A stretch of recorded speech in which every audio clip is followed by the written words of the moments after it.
On the 26th of November 2017, a front-page story in a high-circulation Sunday paper claimed that UK government cabinet ministers and Brexiteers Michael Gove and Boris Johnson were part of a coup. This involved Russia and a think tank to fix the 2016 EU referendum vote in favour of Brexit. What's extraordinary is that the article was published by a strongly pro-Brexit and pro-Tory newspaper The Mail on Sunday The MoS.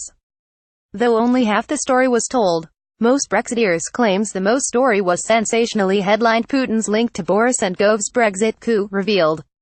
And it claimed that tycoon Christopher Chandler, who made a fortune from a Russian gas deal, bankrolled the Legatum think tank.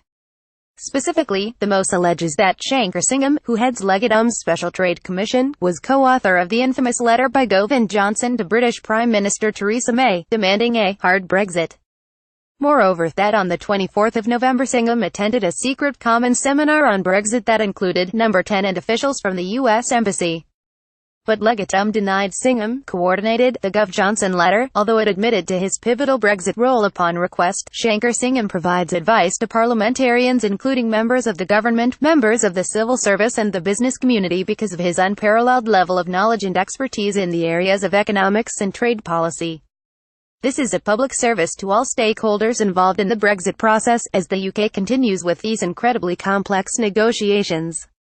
For senior ministers to write to the Prime Minister is not in any way unusual. To describe such correspondence as a coup illustrates the divisions that still exist many months after the referendum, and are reflected in some sectors of the media, including the Mail on Sunday.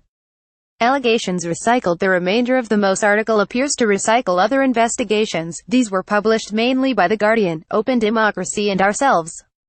For example, The Canary previously published details of Legatum's precise role in sponsoring a paper PDF that promotes hard Brexit. We also published details of how Singham, whom the MoS describes as Britain's unofficial Brexit czar, met with Department for Exiting the EU ministers and officials on numerous occasions. The MoS article mentions Legatum senior fellow Matthew Elliott. He headed the Vote Leave campaign and was reportedly targeted by Russian spy Sergei Nalobin via the Conservative Friends of Russia. Another Legatum staffer the MoS mentioned is Crawford Falconer, who recommends that Britain scraps regulations in order to get trade deals. The Canary reported how he now works directly for Britain's International Trade Secretary Liam Fox. Other aspects not told, but what the MoS failed to mention is Legatum's close ties with other leading Tories. For example, the Legatum Institute's CEO is Philip Estrade, who was special advisor to Ian Duncan Smith when he was Secretary of State for Work and Pensions.